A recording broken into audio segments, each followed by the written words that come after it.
When someone stops you on the street and asks what is 3D modeling, probably the first thing that comes to mind is a standard polymodeling toolset, your bread and butter sub-D workflow with extrusions, insets, all that stuff. And obviously there is so much more to 3D modeling than that.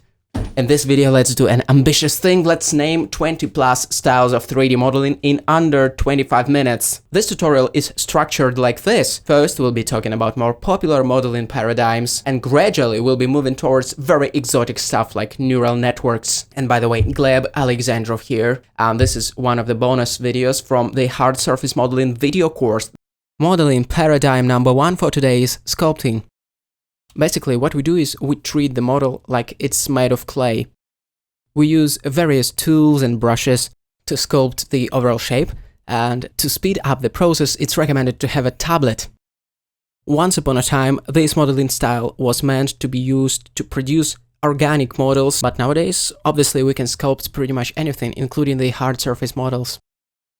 The subset of sculpting is sculpting with dynamic topology, or digital clay, or dynamic subdivision, something along these lines. In theory, this makes the sculpting workflow more fluent, because we no longer have to worry about poly count. The geometry gets subdivided on the fly. It's very cool for improvising the overall shape before doing retopology, for example.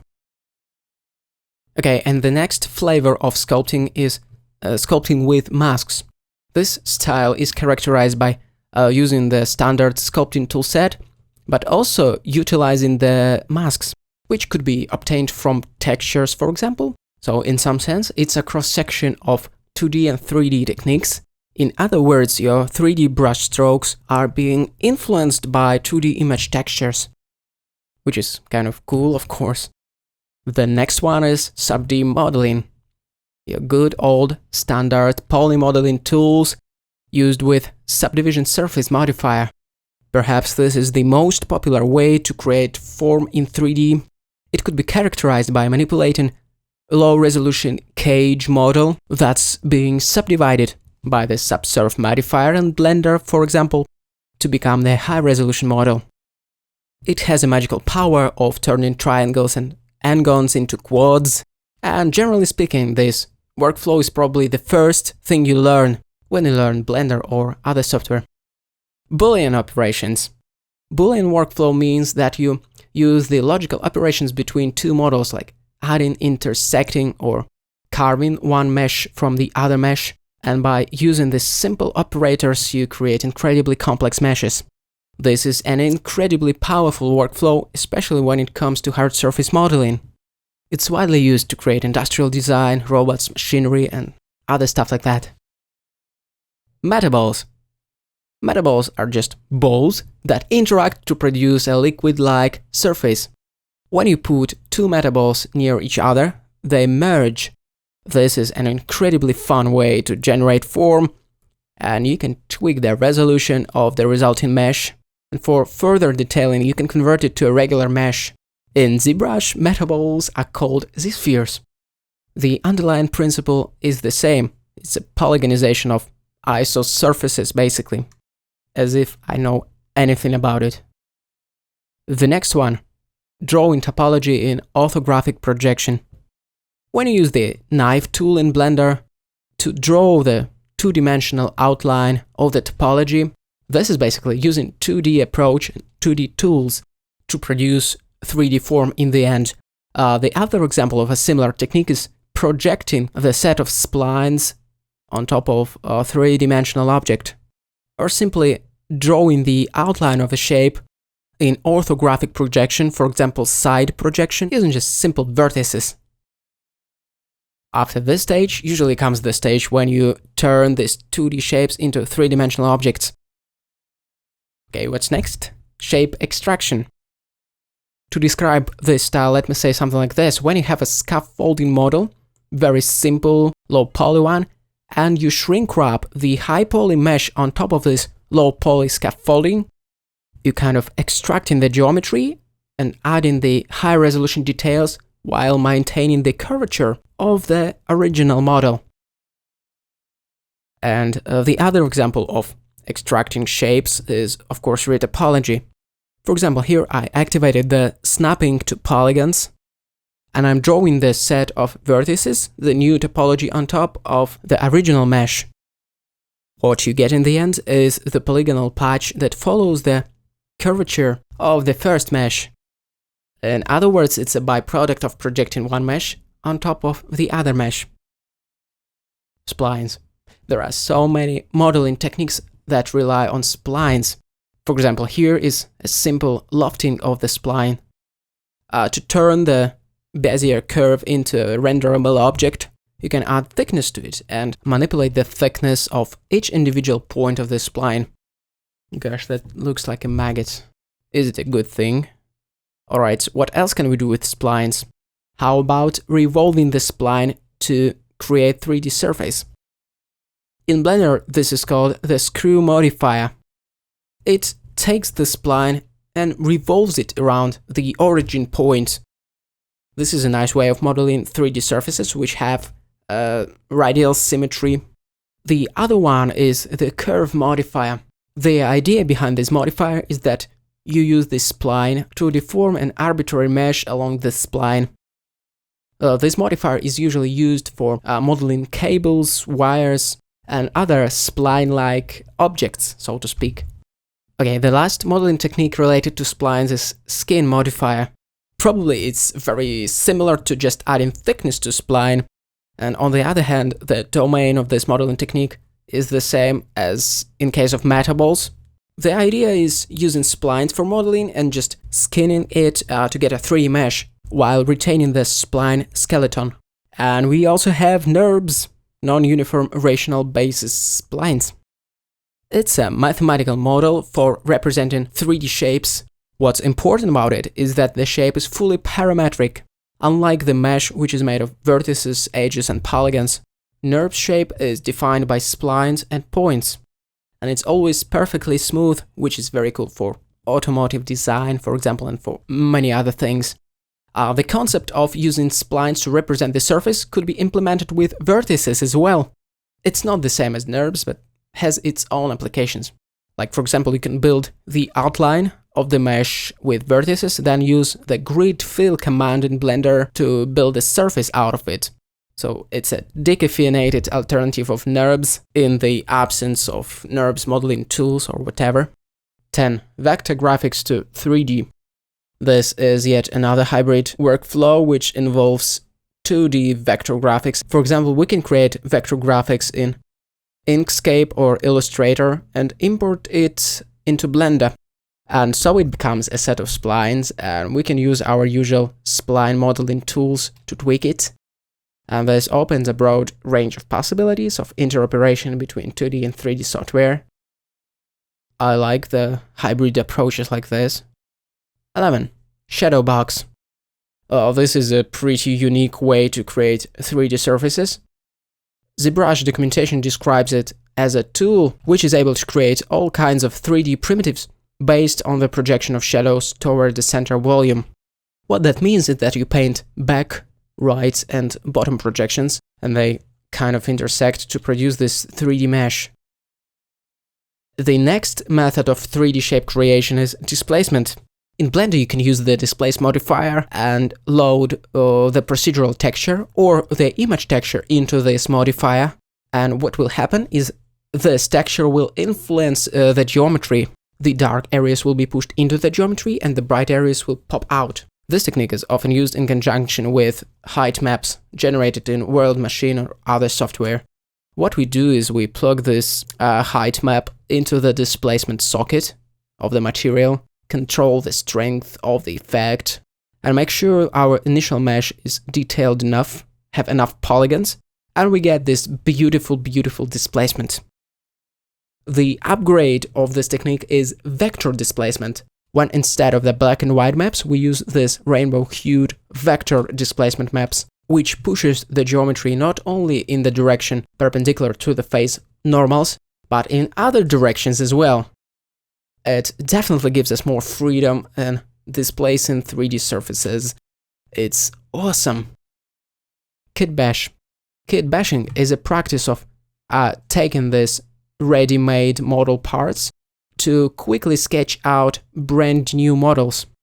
This style of modeling is very popular among hard surface artists, and for a good reason. An alternative flavor of kitbashing is sculpting with the insert brushes, for example in ZBrush. The underlying principle is pretty much the same. You use a pre-made kit to sketch out 3D shapes in a very fluent, freehand way. Usually, at least in ZBrush, it's followed by remeshing all the parts into one mesh. So the kitbashing like this could work as a pretext for the additional sculpting. And I wonder, how can we classify the semi-procedural brushes like the curve brush? Is it good old kitbash or something entirely different? I have no idea, but it looks gorgeous. In Blender we have a bunch of similar tools used for snapping one object to the surface of the other object, applying the subtraction operations using the kitbash assets. Okay, so that was the practice of assembling the model from pieces, in other words, kitbash. The next modeling style, if you wish, is photogrammetry. Photogrammetry is a process of synthesizing 3D form out of photos. Essentially, what you do is you take a bunch of photos of the object from all possible angles, then you align images in a software like Reality Capture, and you get this point cloud. The next step is reconstruction of the geometry based on this point cloud and on the depth maps, which are calculated automatically. All of this works like a darkest magic, but we definitely can say that it's a cool style of modeling, because in the end you get 3D model. Alright, let's talk about particles, forces, and again metaballs. I want to say metablobs, always. So this method of creating 3D shape relies on particles, force fields that influence the particles. For example, you see the vortex field right now. And finally, metaballs to mesh the particles, turn them into mesh. It's very tricky to imagine how the shape will look like after all forces applied and metaballs remeshed. But nevertheless, it's very interesting modeling style, very scientific, I would say.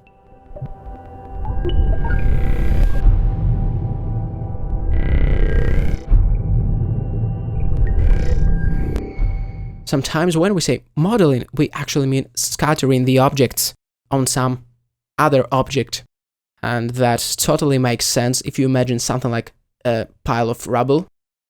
It's very efficient to just scatter particles and assign the objects to these particles, and then just to remesh the object or leave it as it is. So scattering could be modeling. Computer-aided design, or CAD. Imagine the software like SketchUp, which is usually used to model architectural structures, stuff like that. It doesn't use polygons to represent the surface, so get ready to use parametric tools, mathematical equations, analytic surfaces.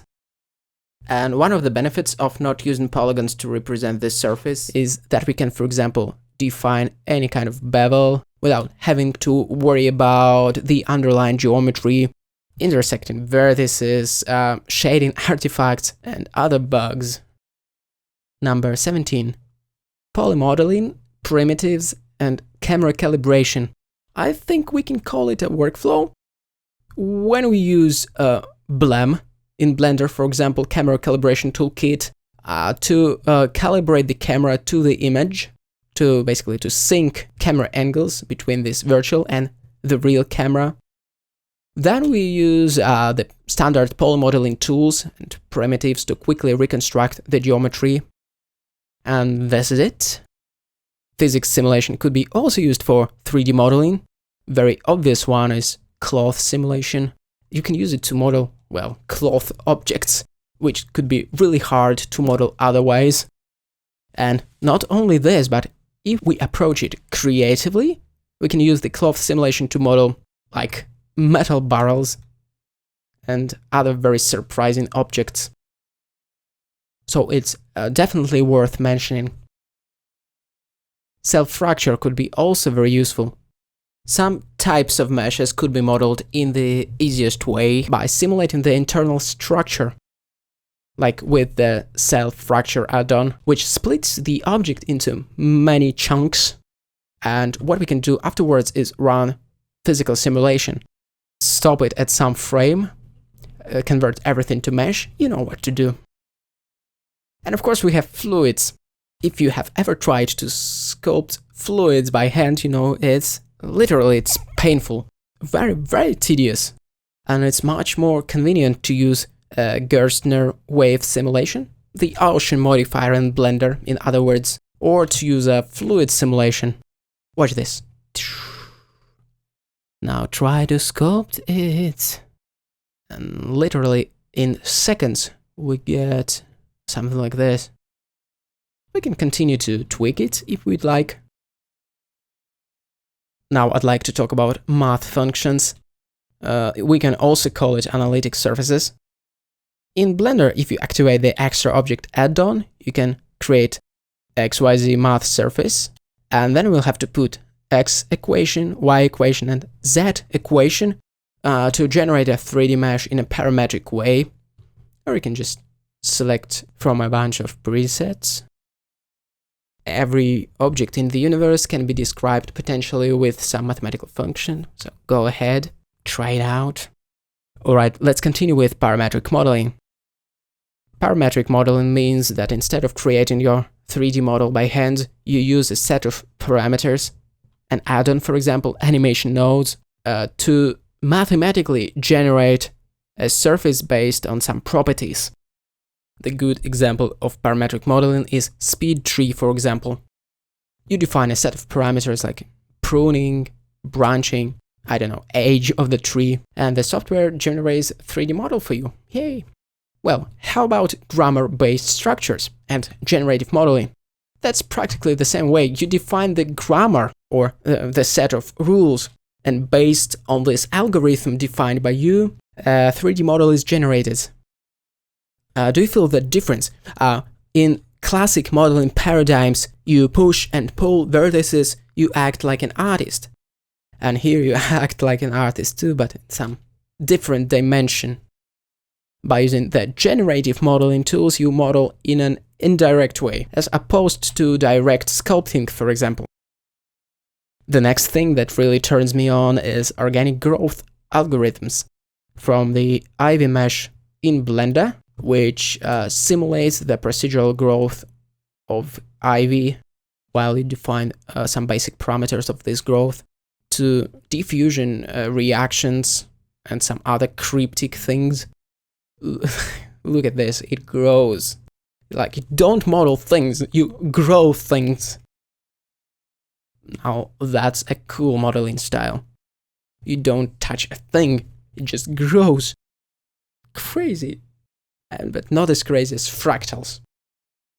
A fractal is a geometrical figure, each part of which has the same statistical character as the whole. When you zoom in into a fractal, and by the way, this software is called Mandelbulber, you see the same distribution of shapes which resemble the larger whole on a smaller scales. And you can try to export it, and maybe you will even succeed. The other interesting thing is Dynamic Paint, at least it's called Dynamic Paint in Blender. The concept looks like this: you have a brush and a canvas, one object which influences the other object in some way, for example, it displaces the other object. What's inherent to this concept is the interaction between some meshes, based on the distance from one mesh to the other, or something like that. In this example, I'm using Dynamic Paint to paint with vertex weight, and this triggers the displacement modifier. So that's a pretty interesting way to think about modeling. 25. Voxels. Voxel is like volumetric pixel or volumetric cell in 3D grid, and you can create and represent a 3D surface with the help of these three-dimensional units in software like Magica Voxel. Or have you played Minecraft? Voxels can be used to create very detailed geometry like in the Automontage engine. And when you think about voxels and classical modeling toolset, it's very, very different things. Voxels are truly volumetric, unlike polygonal surfaces. What does it mean for us 3D modelers? Could be many things. Now we got to really interesting, exotic things like marching cubes, the algorithm that can be used to polygonize scalar fields. For example, here we see an MRI scan, which is basically a bunch of slices. And usually, to polygonize things like that, marching cubes algorithm is used. Don't ask me how, but it creates a polygonal surface based on scalar field or volumetric data. And is it right to call it a modeling style? Well, it depends. Maybe you use MRI scans as a modeling tool. Number 27, modeling or sculpting in VR. That's a hot new direction in 3D modeling when you can manipulate mesh in real 3D space as opposed to this implicit 3D space on your two-dimensional monitor. Here we can jump straight into virtual space using Gravity Sketch application for VR, for example, and model 3D objects in 3D. That sounds reasonable, I guess. And the last modeling style for today is using artificial intelligence, for example, neural networks, to generate 3D meshes. We can use images as an input, and that definitely sounds insane. But in principle, neural networks are capable of reconstructing 3D objects based on images. Or if not, searching the furniture catalogs and other 3D model catalogs and finding the right model. Awesome, crazy, unbelievable. Alright guys, my name's Gleb, Alexandrov. Thanks so much for watching this video. This is one of the bonus tutorials from the hard surface modeling video course that we are working on at the moment with ID Burrows from cgmasters.net. And while the temporality of YouTube videos could be tricky, and maybe by the time you're watching this video, we have already released the course. Who knows? Or maybe the world is in ruins and you're watching it on an old PC that has survived the catastrophe. Nobody knows. Thank you for watching. Stay tuned and make sure to subscribe to not miss the interesting things. Subscribe. If you know any other modeling paradigm that we haven't included in this video, let me know in the comments below.